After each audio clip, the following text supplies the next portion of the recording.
What's up, boys and girls? Welcome back to Expression Culture with me, Gareth, the Honda Guru.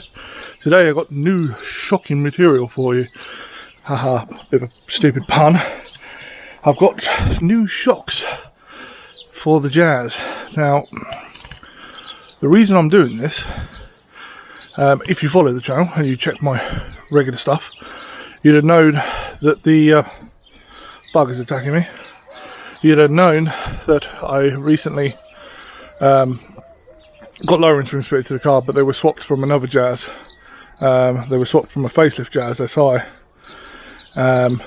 which included the front shocks, because in all honesty we couldn't be bothered to swap the coil spring over from the shock, but we didn't replace the rears.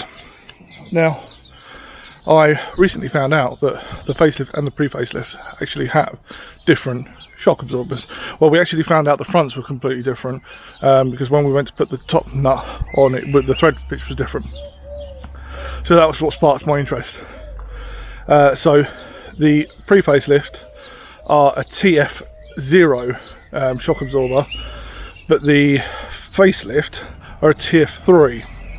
Now, when I looked it up, the difference is slightly stiffer dampening force on the facelift ones, so obviously this is making the car imbalanced. And as you might have also seen from previous videos of me driving the Jazz, after fitting the coil springs and the anti-roll bar links at the front, the back's really bouncy.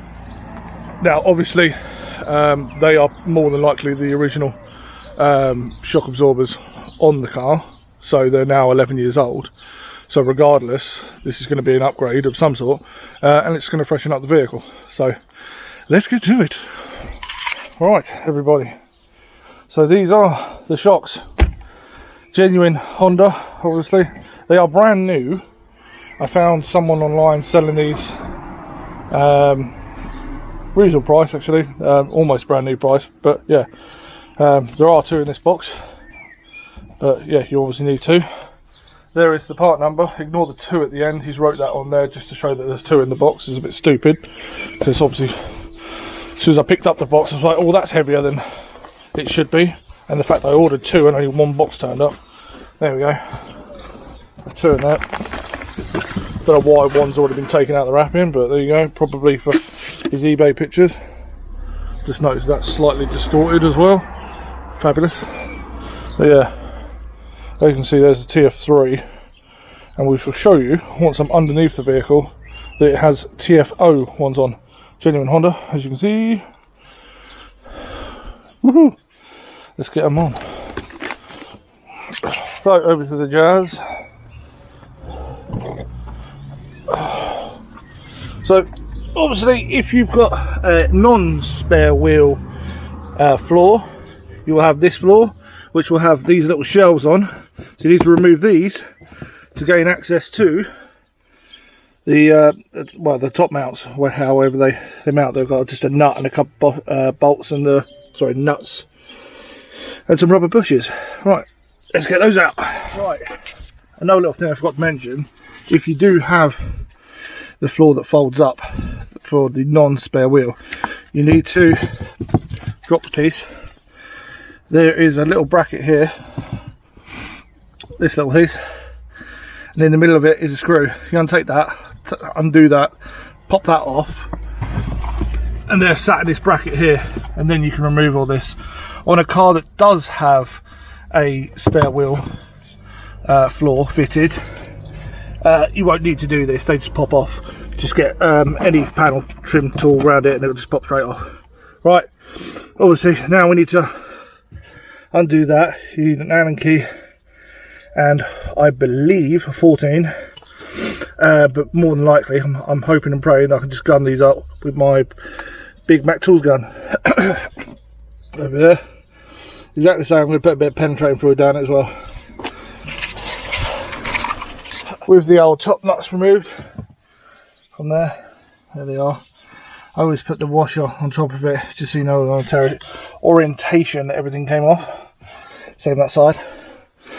So now just got to jack the car up. Yes, I'm being naughty and not using axle stands. I'm doing this very quickly. I do this at my own risk. Do not copy me. Use axle stands. I know I'm a hypocrite. Oh well. Hey boys and girls. We just need to undo this bolt here, which I believe is a 14. It's captive, goes all the way through. If yours hasn't been undone, good luck. Just free it off slightly, wind it back in, do a bit more, wind it back out, wind it back in, and obviously take it slow. You don't want to get too hot, but if you can, just clean up that thread at the end, because that will drag all the rust through there, and that's what slows it down. Then it binds up, seizes, and snaps. As you can see, they're not leaking, they're not worn. The bolt, just old. You can see they're bubbling and rust in there. I don't know if you can quite make out the TFO stamp there. I'll show you when it comes out. But yeah, let's get on with that bit. And then we'll change these out one at a time. It goes through the body like that. Right. I'm losing sunlight again. Joys of doing this after work. So I've got one out. Piece of piss because I've been out before. So yeah, let's show you what I mean about the difference between the numbers. Right, so like I said, it's just a bit crusty, a bit light misting. There you go, there's your TFO number compared to your TF3 number. Right, so I'm going to get these on now. You don't need to swap anything over, because if they're brand new they should come with new mounts, rubber bushes. You reuse your top one and your top nut, so just slide this in, bolt it back up.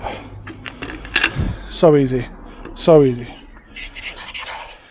Shocks are in at the bottom and sitting in place in the top. I've just lowered the car back down to make it easier, so rubber bush back in place. Just make sure you got it right over that little sleeve. It will obviously compress itself. Next you want your washer and then your nut.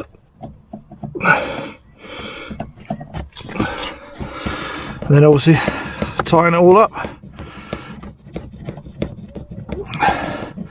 That's funny because on the facelift front ones the thread pitch is different, but not on the rear. How ironic, how weird. Hi Sam. Hello. Alright, that's gunned home. Obviously checked with an Allen key and a 40mm spanner. Both sides. Car's now down, back on the ground. Once it's back on the ground, just tighten up those bolts underneath. Don't want to split the bushes. Put the covers back on and we're good. Obviously torque everything to spec, but look in your owner's manual for that one. Right boys and girls, all done, we hope. We're going to go for a quick test drive now. Sam's just joining. So we're going to go for a quick test drive, see how it is. Once I'm onto some faster straight roads where there's no traffic around, I'll pick the camera up and strap it to the steering wheel, and you can have a look for yourselves. Right, so this is the same road I was on before where I did this little section of filming. As you can probably see, it's a lot more sturdy. It doesn't flex as much, doesn't bounce as much, just feels a lot more firmer. So what I looked up seems to be correct, that the TF3 shock absorbers are just slightly firmer and have a slightly higher dampening force, so they rebound a little bit better. So this, like I said, is the same road, so it's equally as bouncy. There's one big bounce that's coming up that can be really bad in any car. So see, there's one of them. That's not the big one though. The big one comes up in a few seconds. Might be a bit more road noise now because I've got the back panel off the back at the moment. We're in the middle of doing another video. Here it comes. This is the big one. Yeah, that's still better. 100% better. That's much better. So we're going to go now, go through some twisties and give it a little blast. Obviously this isn't the fastest car in the world, but since it's about with new wheels, new tyres and new suspension, it's a lot of fun. Right, check you back in a minute. What's up, boys and girls? Right, we're back from the test drive. Everything is sound as it should be, with genuine Honda parts going on a genuine Honda car. Sorry, it's got a weird message pop up on my screen there. I didn't quite understand that. Yeah, so that's all done. Happy with the results. It's definitely much firmer, which is all good news to me. Sorry, I'm being currently bitten by bugs. This is part of the reason why I don't want to continue working at this time of night. We're going to be doing more videos. So, thank you for sticking around. Thank you for all the new subscribers. And as usual, please go and support my sponsor, Danny at Dynodaze. Hit them up on YouTube, Facebook. Sorry, I'm getting eaten alive. And obviously they have their own website. So if you need parts, head over to their website. If you don't see the parts they have on the website that you want, just message them. They will source them for you. Yeah, so thanks for sticking around. It's a lovely sun tonight. So yeah, I'm going to end that one here. Again, like I said, thanks for sticking around. Fucking getting tongue tied now. There's a few guys also I want to mention as well, that I've come across personally through Dynodaze. Actually, it's kind of like a big Dynodaze family. Obviously, I was friends with Cowabunga Car Diaries. My pronunciation was terrible today. Sorry, it's been a long day, hard day at work. Cowabunga Car Diaries, Ben and Chrissy. Go check them out on YouTube. They are funny as fuck. Swearing again. They are funny. If you like FN2 stuff, they're really well known for that sort of stuff. It's kind of where they started. Ben's making a absolutely amazing S2000 build at the moment, all full wide body. Go check them out. Rob's I-vtec as well, another FN2 guy. Seems kind of the trend with Dynodaze, because was Danny Dynodaze, he's got his FN2 as well, so it's kind of what he's into. Limitations, I think there's another FN2 guy. I've got to think of them all now. FN3 Bill, I think that's his name. Check that guy on YouTube. I'm really sorry if I've forgotten all the other guys. I'm new to all this, trying to rep other people. But yeah, check out my channel down below, and you'll see featured channels on mine. There's a couple of the guys on there, as well as my good friend Zach from over the state side. Lives out in Kansas, I believe. Yeah, he's got an awesome CRZ. That channel has been going a while now. He's got a wide body CRZ actually, a Rex styling one. That's pretty cool. Check that out. What else we got? Jazzy Boy. Obviously you're here for jazz content. Jazzy Boy, go check him out. He's making a awesome yeah, I know my face is red because the sky is kind of red. And I'm ginger. And yeah, he's making a very, very cool GD Jazz. It's an SE Sport in matcha green. Unusual colour. It's really cool though.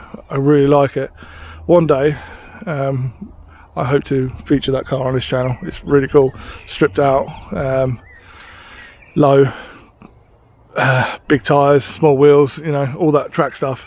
And he does track it. You can see track events he's done on his channel. So go check all those guys out. Obviously, like, share, subscribe to me. That'd be great. And I'll check you guys out, and girls, that small amount of you, in the next video. Bye bye.